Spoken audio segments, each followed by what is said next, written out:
UAEയുടെയും ഒമാന്റെയും അതിർത്തിയിലുള്ള ഹജർ പർവ്വതനിരയിലെ വളരെ പ്രധാനപ്പെട്ട ഒരു സുഖവാസ കേന്ദ്രമായ ഹത്തയിലൂടെ സഞ്ചാരം തുടരുകയാണ്. ഇന്ന് രാവിലെ ദുബായിൽ നിന്നും ആരംഭിച്ച യാത്രയാണ്. ഏതാണ്ട് 1.5 മണിക്കൂറിന്റെ യാത്രയ്ക്ക് ശേഷമാണ് ഹത്തയിലെത്തിയത്. പർവ്വതമുകളിലെ പട്ടണമാണ് ഹത്ത, ഒരു പ്രധാന ടൂറിസ്റ്റ് ഡെസ്റ്റിനേഷൻ. അവിടുത്തെ പല കാഴ്ചകൾ കണ്ടു. നാട്ടുകാരായ അറബികളുടെ ആതിഥ്യം സ്വീകരിച്ചു. ഇനി ഇവിടെ തന്നെയുള്ള മറ്റൊരു കാഴ്ചയിലേക്ക് പോവുകയാണ്. ഹത്തയിൽ നിരവധി ഫാമുകളും കൃഷിയിടങ്ങളുമുണ്ട്, പഴത്തോട്ടങ്ങളുണ്ട്. ധാരാളം ജലലഭ്യതയുണ്ടെന്നതാണ് അതിന് കാരണം. ശരിക്കും ഒരു മരുപ്പച്ചയാണ് ഹത്ത. ഹജർ പർവ്വതത്തിൽ നിന്നൊഴുകുന്ന അരുവികളും ചെറുതടാകങ്ങളും മനുഷ്യൻ നിർമ്മിച്ച ഡാമുകളുമൊക്കെ ജലസമൃദ്ധമാക്കുന്ന ഒരു പ്രദേശം. ഇപ്പോൾ വലതുവശത്ത് കാണുന്നത് ഷെയ്ഖ് റാഷിദ് പാലസ് എന്ന കൊട്ടാരമാണ്. ഈ കൊട്ടാരത്തിൽ ദുബായ് ഷെയ്ഖ് ഇടയ്ക്ക് വരാറുണ്ട്. അദ്ദേഹത്തിന്റെ ഒരു സഹോദരി ഇവിടെ വസിക്കുന്നുമുണ്ട്. എന്റെ കൂടെ വാഹനത്തിലുള്ള ഡോക്ടർ അജിത്താണ് ഇക്കാര്യം പറഞ്ഞത്. ഈ പാലസിനോടനുബന്ധിച്ച് തന്നെ ദുബായ് റൂളറുടെ ഒരു വെക്കേഷൻ മജ്ലിസുമുണ്ട്. മജ്ലിസ് എന്നാൽ ഒത്തുചേരൽ കേന്ദ്രം. സാമൂഹികവും രാഷ്ട്രീയവും മതപരവുമായ കാര്യങ്ങൾ ചർച്ച ചെയ്യുന്ന ഒരിടം. ഭരണാധികാരിയുടെ ഒരു സദസ്സ് എന്നും പറയാം. 1970കളിലാണ് Sheikh Rashid bin Saeed Al Maktoum ഹത്തയിൽ ഒരു കൊട്ടാരം പണിയുന്നത്. അതുവരെ ഹത്തയിലേക്കുള്ള പാതയും വലിയ തോതിൽ വികസിച്ചിരുന്നില്ല. കൊട്ടാരം വന്നതോടെ പാത വിസ്തൃതമായി. ഇതിനോടനുബന്ധിച്ച് പട്ടണത്തിലും വലിയ മാറ്റങ്ങൾ വന്നു. ഭരണരംഗത്തെ പ്രമുഖരും മറ്റും വരുമ്പോൾ താമസിക്കുന്നതിനു വേണ്ടിയുള്ള വലിയ ഗസ്റ്റ് ഹൗസുകൾ ഹത്തയിൽ വന്നത് അക്കാലത്താണ്. പഴയകാലത്ത് പുകയില കർഷകരുടെ ഒരു കേന്ദ്രമായിരുന്നു ഹത്ത. അറേബ്യയിലെ തന്നെ മികച്ച ഇനം പുകയില കൃഷി ചെയ്തിരുന്നത് ഈ പ്രദേശത്താണ്. വാദികളുടെ തീരങ്ങളിൽ ധാരാളം പുകയില പാടങ്ങൾ ഉണ്ടായിരുന്നു. അവിടെ നിന്ന് പുകയില വാങ്ങുന്നതിനാണ് കച്ചവട സംഘങ്ങൾ ഇവിടേക്ക് എത്തിക്കൊണ്ടിരുന്നത്. 18-ാം നൂറ്റാണ്ടായപ്പോഴേക്കും അറേബ്യയുടെ പല ഭാഗങ്ങളിൽ നിന്നുമെത്തുന്ന വ്യാപാരികളുടെ ഒരു ഇടത്താവളമായി ഹത്ത മാറുകയായിരുന്നു. കച്ചവട സംഘങ്ങൾ ഇവിടം ഒരു വിശ്രമ കേന്ദ്രവും വ്യാപാര ഇടത്താവളവുമാക്കി മാറ്റി. 4000 വർഷം മുൻപ് തന്നെ മനുഷ്യവാസമുണ്ടായിരുന്ന ഒരു പ്രദേശമാണ് ഹത്ത എന്നതാണ് അത്ഭുതകരമായ ഒരറിവ്. അന്നത്തെ ചില മൃതസംസ്കാര കേന്ദ്രങ്ങളൊക്കെ ഹത്തയിൽ കണ്ടെത്തിയിട്ടുണ്ട്. ഇപ്പോൾ അങ്ങകലെ ഹത്ത എന്നൊരു സൈൻ ബോർഡ് കാണാം. ഏറെ ഉയരത്തിലാണത്. താഴ്വാരത്തു നിന്നും ആ സൈൻ ബോർഡിനടുത്തുവരെ ഹൈക്കിംഗ് ട്രെയിലുകൾ ഒക്കെയുണ്ട്. ഇതാണ് ഹത്തയുടെ ഭൂപ്രകൃതിയുടെ ഒരു സ്വഭാവം. ചുറ്റും ഹജർ പർവ്വതത്തിന്റെ ഭാഗമായ മലനിരകൾ. അതിനു നടുവിൽ ഒരു തളികയെന്നോണമാണ് ഹത്തയുടെ സ്ഥാനം. നിരവധി വിനോദ കേന്ദ്രങ്ങൾ ഇവിടെയുണ്ട്. ഹത്തയിലെ ആകർഷണങ്ങളുടെ ഒരു പരസ്യം പോലെയാണ് പാതയോരത്ത് ഇതൊക്കെ നിർമ്മിച്ചു വച്ചിരിക്കുന്നത്. അതിസമ്പന്നമായൊരു ചരിത്രമാണ് ഹത്തയ്ക്കുള്ളത്. വെങ്കലയുഗത്തിലും ഇരുമ്പ് യുഗത്തിലും ഇവിടെ മികച്ച രീതിയിലുള്ള ജനവാസ കേന്ദ്രങ്ങൾ ഉണ്ടായിരുന്നുവെന്നാണ് കണ്ടെത്തിയിട്ടുള്ളത്. അക്കാലത്തെ ആയുധങ്ങളും മൺപാത്രങ്ങളും മൃതസംസ്കാര കേന്ദ്രങ്ങളും ഇവിടെ കണ്ടെത്തിയിട്ടുണ്ട്. അറേബ്യൻ മരുഭൂമിയിൽ ഒരു കാർഷിക സംസ്കാരം നല്ല രീതിയിൽ വികസിച്ചു വന്ന ഇടവുമായിരുന്നു ഹത്ത. ഹത്തയുടെ കാർഷിക സംസ്കാരമാണ് പിന്നീട് അറേബ്യയുടെ പല ഭാഗങ്ങളിലേക്കും വ്യാപിച്ചതെന്നും ചരിത്രകാരന്മാർ അഭിപ്രായപ്പെടുന്നു. അറേബ്യൻ ഒറിക്സ് എന്ന വന്യജീവികളുടെ ഒരു കൺസർവേറ്ററിയുണ്ട് ഇവിടെ. അത് കാണുന്നതിനായാണ് ഞങ്ങൾ ഇനി പോകുന്നത്. മെയിൻ റോഡിൽ നിന്നും അവിടേക്കുള്ള പാതയിലേക്ക് തിരിഞ്ഞു. വാഹനത്തിൽ പിൻസീറ്റിലിരിക്കുന്ന ഡോക്ടർ അജിത്തിന്റെ ഡിപ്പാർട്ട്മെന്റാണ് ഒറിക്സ് കൺസർവേറ്ററിയുടെ ചുമതലക്കാർ. ഡോക്ടർ അജിത് ആ വകുപ്പിൽ ജനറൽ മാനേജറാണ്. തന്റെ വകുപ്പിൻ കീഴിലുള്ളതാണല്ലോ ഒറിക്സ് കൺസർവേറ്ററി. അതിനാൽ അതൊന്ന് കാണിക്കാമെന്ന് അദ്ദേഹം തന്നെയാണ് പറഞ്ഞത്. ഞാൻ ഇതുവരെ ഒറിക്സിനെ നേരിൽ കണ്ടിട്ടില്ല. ഡോക്ടർ ഷാഫി ഡ്രൈവിംഗിൽ ഹരം കൊണ്ടങ്ങനെ ഇരിക്കുകയാണ്. മൺ റോഡിലേക്ക് കയറിയതോടെ ഡോക്ടർ ഷാഫിക്കും വാഹനത്തിനും വലിയ ഉത്സാഹമായി. ലാൻഡ് ക്രൂസറിന്റെ ഷോക്ക് അബ്സോർബറുകളൊക്കെ ഇപ്പോഴാണ് ശരിക്കും ഒന്നനങ്ങുന്നത്. വാഹനത്തിനാകെ ഒരു ഉത്സാഹം വന്നിരിക്കുന്നു. ഹൈവേയുടെ നിരന്ന പാതയിലൂടെ ഓടി ഓടി അവൻ ബോറടിച്ചിരുന്നു എന്ന് തോന്നി. ഇപ്പോഴാകട്ടെ ഓഫ് റോഡിലേക്ക് എത്തിയതിലൂടെ ലാൻഡ് ക്രൂയിസറിന് സന്തോഷമായി. കുന്നുകൾക്കിടയിലൂടെ നീണ്ടുകിടക്കുന്ന ഒരു മൺപാത, കയറ്റങ്ങളും ഇറക്കങ്ങളും. ഈ വഴിയെ സ്ഥിരം വാഹനം ഓടുന്നതാണെന്ന് മനസ്സിലായി. ഇതൊക്കെ നാഷണൽ പാർക്ക് പോലെ കൺസർവേറ്ററിയുടെ ഭാഗമായി സംരക്ഷിക്കുന്ന പ്രദേശങ്ങളാണ്. ഇങ്ങനെ കാണുമ്പോൾ വലിയ മരങ്ങളൊന്നുമില്ലെങ്കിലും ധാരാളം വന്യജീവികൾ ഈ ഭാഗങ്ങളിലുണ്ട്. Arabian tahr, Arabian oryx, mountain gazelle, നിരവധി ഇനം പക്ഷികൾ എന്നിവയെല്ലാം അതിൽ ഉൾപ്പെടുന്നു. അവയെയെല്ലാം ഇവർ അതീവ ശ്രദ്ധയോടെ സംരക്ഷിക്കുന്നുമുണ്ട്. ഈ കുന്നുകൾക്കിടയിലൂടെ ധാരാളം സൈക്കിൾ പാത്തുകളും പണിതിട്ടിട്ടുണ്ട്. മൗണ്ടൻ ബൈക്കിങ്ങിൽ ആവേശം കൊള്ളുന്ന നിരവധി ആളുകൾ ഇവിടെ വന്ന് ഈ കുന്നുകൾക്കിടയിലൂടെ യാത്ര ചെയ്യും. 5 റൂട്ടുകളിലായി 32 കിലോമീറ്റർ നീളുന്ന മൗണ്ടൻ ബൈക്കിംഗ് ട്രെയിലുകളുണ്ട് ഹത്തയിൽ. സൈക്ലിംഗുകാരുടെ പരിചയം അനുസരിച്ച് ഗ്രേഡുകൾ നിർണയിച്ചാണ് ട്രെയിലുകൾ നിർമ്മിച്ചിരിക്കുന്നത്. ഞങ്ങളുടെ വാഹനം ഓറിക്സ് കൺസർവേറ്ററിയിലെത്തി. മറ്റു വന്യമൃഗങ്ങളുടെ ആക്രമണം ഉണ്ടാകാതിരിക്കാനും ഓറിക്സുകൾ സംരക്ഷണ മേഖല വിട്ടുപോകാതിരിക്കുന്നതിനും വേണ്ടി വലിയ വേലിയൊക്കെ കെട്ടി അവയെ സംരക്ഷിച്ചിട്ടുണ്ട്. ആന്റിലോപ്പ് അഥവാ കൃഷ്ണമൃഗത്തിന്റെ വംശത്തിൽ ഉള്ള ഒരു ജീവിയാണ് ഓറിക്സ്. വെള്ള നിറമാണ് അറേബ്യൻ ഓറിക്സിന്റെ പ്രത്യേകത. ഡോക്ടർ അജിത്തിന്റെ സ്റ്റാഫ് ഞങ്ങളെ ഇവിടെ കാത്തു നിൽക്കുന്നുണ്ട്. അദ്ദേഹം തുറന്നു തന്ന ഗേറ്റിലൂടെ ഞാൻ അകത്തേക്ക് ചെന്നു. ചെറിയൊരു പേടിയുണ്ട്. അവയുടെ നീളൻ കൊമ്പുകൾ തന്നെയാണ് കാരണം. നല്ല കൂർത്ത കൊമ്പാണ്. തലയൊന്ന് ചെരിച്ച് ആ കൊമ്പുകൊണ്ട് ഒരു കുത്തു തന്നാൽ നമ്മുടെ ശരീരം അതിൽ കോർത്തു പോകും. കുന്തം പോലുള്ള കൊമ്പുകൾ. 2006 ഖത്തറിലെ ദോഹയിൽ നടന്ന ഏഷ്യൻ ഗെയിംസിൽ ഓറേ എന്ന പേരിൽ ഭാഗ്യചിഹ്നമായി തിരഞ്ഞെടുത്തത് അറേബ്യൻ ഓറിക്സിനെ ആയിരുന്നു. ഖത്തർ എയർലൈൻസിന്റെ മുദ്രയും ഈ മൃഗത്തിന്റെ മുഖമാണ്. മറ്റൊരു പ്രധാന പ്രത്യേകത കൂടിയുണ്ട്. UAE-യുടെ ദേശീയ മൃഗവും ഓറിക്സ് ആണ്. നീളൻ കൊമ്പുകൾ, വെളുത്ത ശരീരം, ജട പിടിച്ച വാൽ, തവിട്ട് നിറമുള്ള കാലുകൾ. ഇതാണ് ഓറിക്സിന്റെ ആകെയുള്ള രൂപം. വംശനാശ ഭീഷണി നേരിടുന്ന മൃഗമാണ് അറേബ്യൻ ഓറിക്സ്. ഏതാണ്ട് 20 വർഷമാണ് ഇവയുടെ ആയുസ്. പ്രത്യേകിച്ച് ബ്രീഡിംഗ് സീസൺ ഇല്ലാത്ത മൃഗമാണിത്. 1980-കൾ മുതലാണ് ഇവയെ വംശവർദ്ധനവ് നടത്തി സ്വാഭാവിക ആവാസ വ്യവസ്ഥയിൽ പുനരധിവസിപ്പിക്കാനുള്ള ശ്രമങ്ങൾ തുടങ്ങിയത്. ഒരു ഓറിക്സ് കുഞ്ഞ് ഇവിടെയുണ്ട്. കുഞ്ഞുങ്ങൾക്ക് പശുക്കിടാങ്ങളെപ്പോലെ ബ്രൗൺ നിറമാണ്. എന്നാൽ വളരുന്നതോടെ ശരീരത്തിലെ ബ്രൗൺ നിറമുള്ള രോമങ്ങൾ കൊഴിഞ്ഞ് വെള്ള രോമങ്ങൾ പ്രത്യക്ഷപ്പെടും. കുഞ്ഞുങ്ങളെ വളരെ ശ്രദ്ധയോടെ സൂക്ഷിക്കുന്നവരാണ് ഇവർ. ഞാനിങ്ങ് കയറി വന്നപ്പോൾ കുഞ്ഞിനു ചുറ്റും നിന്ന് ഓറിക്സുകൾ എന്നെ നോക്കുന്നു. പ്രായമുള്ള എല്ലാവരും കൂടി ഇളമുറക്കാരനെ പ്രൊട്ടക്റ്റ് ചെയ്ത് നിർത്തുകയാണ്. മുൻപ് മരുഭൂമികളിൽ അലഞ്ഞു നടന്നാണ് ഇവ തീറ്റ കണ്ടെത്തിയിരുന്നത്. എന്നാൽ ഇപ്പോൾ കൺസർവേറ്ററി ജീവനക്കാർ അവയ്ക്ക് യഥേഷ്ടം ഭക്ഷണം ഏതു നേരവും കൊണ്ടുചെന്ന് നൽകുന്നുണ്ട്. മേഞ്ഞു നടക്കാനുള്ള സൗകര്യം കൊടുത്തിട്ടില്ല താനും. വെയിൽ കൊള്ളാതിരിക്കാനുള്ള പന്തലൊക്കെ കെട്ടിക്കൊടുത്തിട്ടുണ്ട്. അവിടെ സുരക്ഷിതവും സമൃദ്ധവുമായ ജീവിതം നയിക്കുകയാണ് ഓറിക്സുകൾ. എങ്കിലും ഇടയ്ക്ക് ഇവർ തമ്മിൽ ചില യുദ്ധങ്ങളിൽ ഏർപ്പെടും. പുരുഷന്മാർ തമ്മിലാണ് ഏറ്റുമുട്ടൽ. അടുത്ത കാലത്ത് ഇവിടെ ഒരു ബലവാൻ മറ്റൊരുത്തനെ കുത്തിക്കൊന്നിരുന്നു. ഡോക്ടർ അജിത്താണ് അത് പറഞ്ഞത്. മുൻപ് മരുഭൂമിയിൽ ഏറ്റവും അധികം ഓറിക്സുകൾ ചത്തിരുന്നത് സർപ്പദംശമേറ്റാണ്. മണൽപ്പരപ്പിലൂടെ ഭക്ഷണം പരുതി നടക്കുന്നതിനിടെ റാറ്റിൽ സ്നേക്കിന്റെ ആക്രമണത്തിന് ഇവർ വിധേയരാകാറുണ്ട്. ചില രോഗങ്ങളും പെട്ടെന്നെത്തുന്ന വെള്ളപ്പൊക്കവുമൊക്കെ ഓറിക്സിന്റെ മരണത്തിന് കാരണമായിരുന്നു. ഓറിക്സുകളുടെ സാങ്ച്വറിയിൽ നിന്നും മടങ്ങാനുള്ള നേരമായി. 11:30 ആയിരിക്കുന്നു. ഭീകരമായ ചൂടാണ്. ഹ്യൂമിഡിറ്റിയുമുണ്ട്. അറേബ്യയിൽ പതിവില്ലാത്ത ഒരുതരം ഉഷ്ണം. അസഹ്യമാണത്. ഇവിടെ ചില സീസണുകളിൽ കടുത്ത ഉഷ്ണം പതിവാണ്. അന്തരീക്ഷം മൂടിക്കെട്ടി നിൽക്കുന്നത് കൊണ്ടായിരിക്കാം ഞാൻ ഈ വന്ന ദിനങ്ങളിൽ ഉഷ്ണം കൂടുതലുള്ളത്. ഞങ്ങൾ ആ സാങ്ച്വറിയിൽ നിന്നും മടങ്ങി. മുന്നിലെ വാഹനത്തിൽ പോകുന്നത് ഡോക്ടർ അജിത്തിന്റെ സ്റ്റാഫാണ്. അറേബ്യൻ ഓറിക്സിനെ സംരക്ഷിക്കുന്ന ജീവനക്കാർ. വലിയൊരു ശതമാനം മലയാളികളുമുണ്ട്. ഞങ്ങൾ മലമ്പാതയിലൂടെ തിരികെ ഹൈവേയിലേക്കാണ് പോകുന്നത്.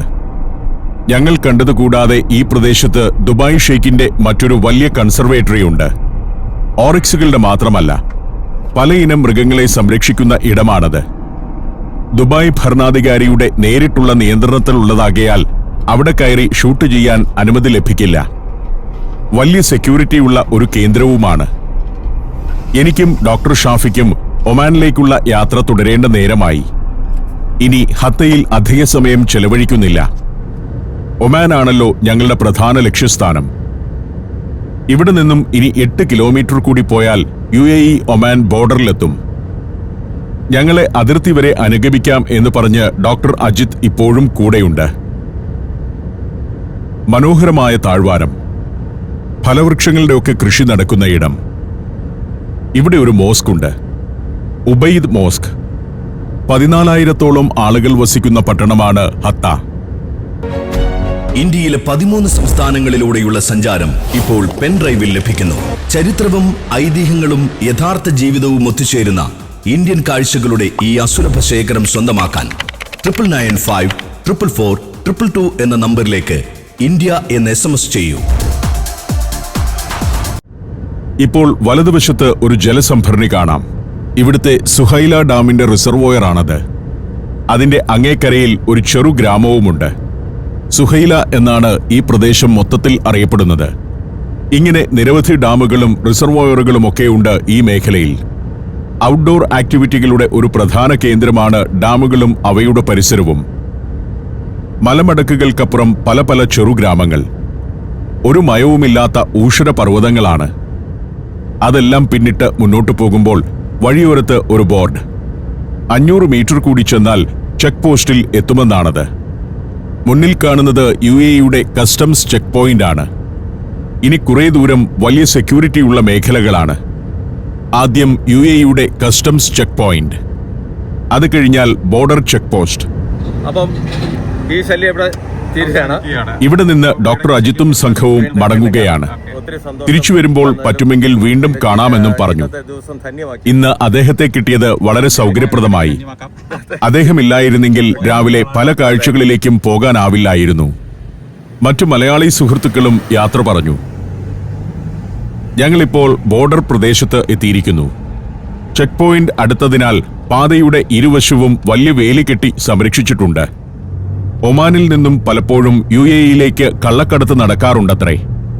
അതിനാൽ ശക്തമായ സന്നാഹങ്ങളാണ് അതിർത്തിയിലുള്ളത്. ബോർഡറിലെ പ്രധാന പരിശോധനയുള്ള ഭാഗങ്ങളൊന്നും ഞാൻ കാണിക്കുന്നില്ല. ചെക്ക് പോസ്റ്റുകൾ കടന്ന് ഞങ്ങൾ യാത്ര തുടർന്നു.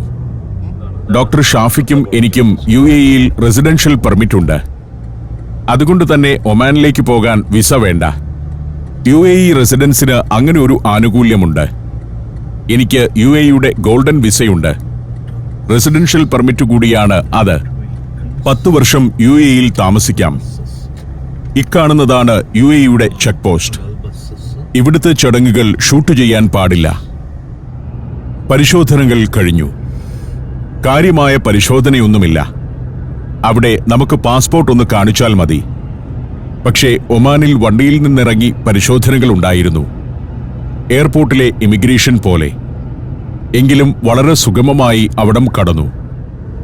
UAE റെസിഡൻസ് ഇമിഗ്രേഷനിൽ എമിറേറ്റ്സ് ID പാസ്പോർട്ടിനൊപ്പം കരുതണം. അത് നിർബന്ധമാണ്. പരിശോധന 10 മിനിറ്റ് നീണ്ടു. കെട്ടിടത്തിനകത്ത് ചെന്ന് പാസ്പോർട്ടും UAE IDയും കാണിച്ച് വിസ അടിച്ചു വാങ്ങിയാണ് പോകുന്നത്. ഇപ്പോൾ ഞങ്ങൾ അടുത്ത രാജ്യത്തെത്തിയിരിക്കുന്നു.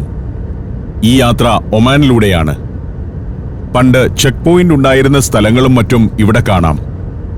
ഇപ്പോൾ അതിനകത്തുകൂടിയല്ല വാഹനം കടന്നു പോകുന്നത്. അത് തുറന്നിരിക്കുന്നുണ്ട്. പക്ഷേ ഫംഗ്ഷൻ ചെയ്യുന്നുണ്ടോ എന്നറിയില്ല.